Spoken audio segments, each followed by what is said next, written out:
লোকটা মরার সাথে সাথে ওকে কেবলামুখী করছে। কেন করছে? মরার সাথে সাথে কাপড় দিয়ে ঢেকে দিতে হবে, সাদা কাপড় দিয়ে। তো কেবলামুখী করলো, কাপড় দিয়ে ঢেকে দিতে হবে, সত্য। কেবলামুখী করতে হবে, মিথ্যে। অজু দিয়ে গোসল দিতে হবে, সত্য। গোসলের পূর্বে পেট চেপে পেশাব পায়খানা বের করতে হবে, মিথ্যে, বিদাত, হারাম, কাবিরা গুনাহ। আবার নখ কাটতে হবে, আবার মোচ কাটতে হবে, আবার নিচের লুম পরিষ্কার করতে হবে। কত যে ফেতনা আছে। লাশটাকে সামনে রেখে সবাই বক্তব্য দিচ্ছে, এমপি, মন্ত্রী, চেয়ারম্যান, মেম্বার সবাই বক্তব্য দিচ্ছে। তা আমি বলেছি শুধু ঋণের কথা বলা যাবে, আর কিছু চলবে না। এটা হলো চূড়ান্ত হক। আর সবাই কথা বলবে এটা চূড়ান্ত মিথ্যে। যান যায় যায়, মরে মরে, তার পাশে বলতে হবে লা ইলাহা ইল্লাল্লাহ, বাস। কেন?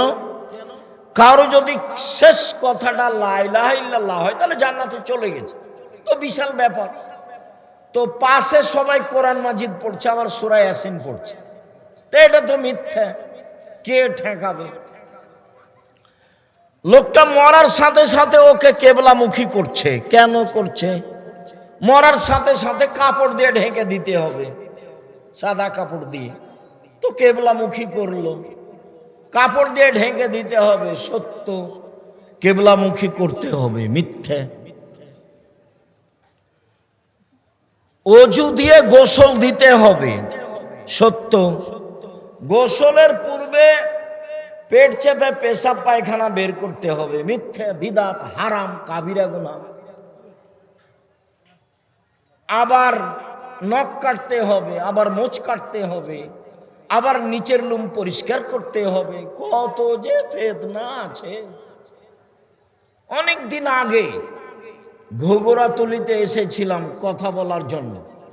সেদিন প্রায় সব কথাগুলি সেই লোকগুলোর সামনে নতুন ছিল, যদিও আমার কাছে কিছু করার নেই। কেন? আমি খুব ভালোভাবেই জানি হক বলা যেমন কঠিন, হক মানাও তেমন কঠিন। হক বলা যেমন কঠিন, হক মানা তেমন কঠিন। আব্দুর রাজাক সাহেব, হক বলা কঠিন কেন? এই ছেলে, তোমরা যারা বড় ছেলে যে গল্প করছে তাকে হাতে ইশারা করবে না? এই এখানে কি করছো তুমি?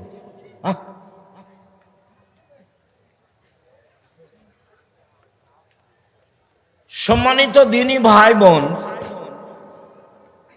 হক বলা কঠিন কেন? সব আরবি ভাষায় লেখা আছে। মিথ্যা হাদিসগুলি কোন ভাষায় লেখা আছে?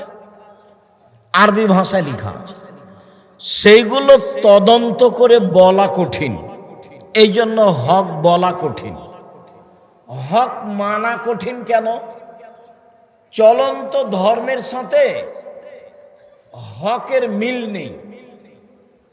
চলন্ত ধর্মের সাথে চূড়ান্ত ধর্মের মিল নেই। তো যখনই হক বলা হবে তখন মানুষ সহজে মানবে না, বলবে এটা আবার কেমন কথা, 14 গোষ্ঠী থেকে করে আসছি আর আজকে বলছে চলবে না। তো হলো, এই জন্য চলে না, কঠিন।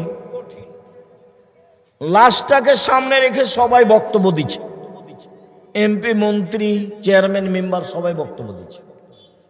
তা আমি বলেছি শুধু ঋণের কথা বলা যাবে, আর কিছু চলবে না।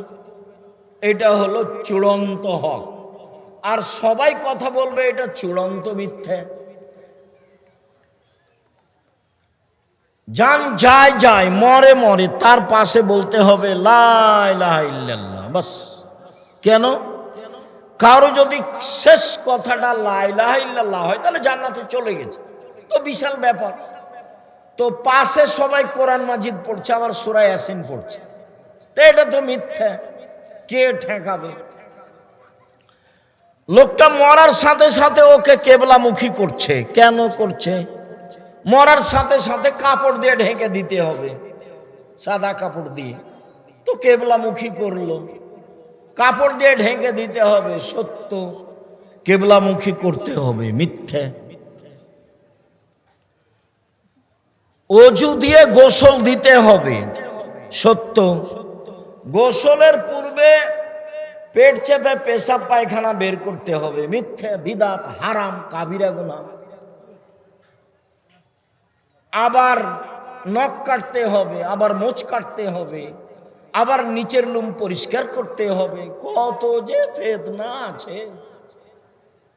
সালাম হলো আসসালামু আলাইকুম, পৃথক হওয়ার পূর্বেই পাপ ক্ষমা হয়ে যাবে, এটা হলো চূড়ান্ত সত্য। তো এখন সালাম হওয়ার সময় দেখলাম 4 হাত লাগলো, এটাও তো নয়। আবার বুকে লাগালো, এটাও তো হয় না। আবার মুখে লাগালো, এটাও তো হয় না। আবার বাঁকা হলো, এটাও তো হয় না। আবার এরকম করলো, এটাও তো হয় না। হাঁটুতে সালাম দিল, সেটাও তো হয় না। পায়ে সালাম দিল, সেটাও তো হয় না।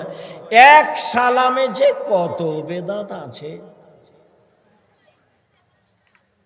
আল্লাহর নবী বলছেন, পৃথিবীর মানুষ শুনে রেখো, এখনো মিম্বাদি আইম্মা এহাদুনা বেগায়রে হাদিয়াতি, আমার আদর্শ বাদ দিয়ে অন্য আদর্শ ধরে বলবে এইটাই রাসূলের আদর্শ। আমার সুন্নাত ছেড়ে দিয়ে বলবে অন্য সুন্নাত ধরে নিয়ে এটাই রাসূলের সুন্নাত। ওইসব মাওলানাদের দেখতে লাগবে মানুষ, ওদের অন্তর হলো শয়তানের অন্তর। হুজুরের অন্তরটা কেমন? শয়তানের। আমি এ কথা বলিনি, এ কথা কে বলছেন? মুহাম্মদ সাল্লাল্লাহু আলাইহি ওয়াসাল্লাম, হাদিস বুখারী। হুজুরকে দেখতে লাগে মানুষ, হুজুরের অন্তর হলো শয়তানের অন্তর। হুজুর একটু দমে না কেন?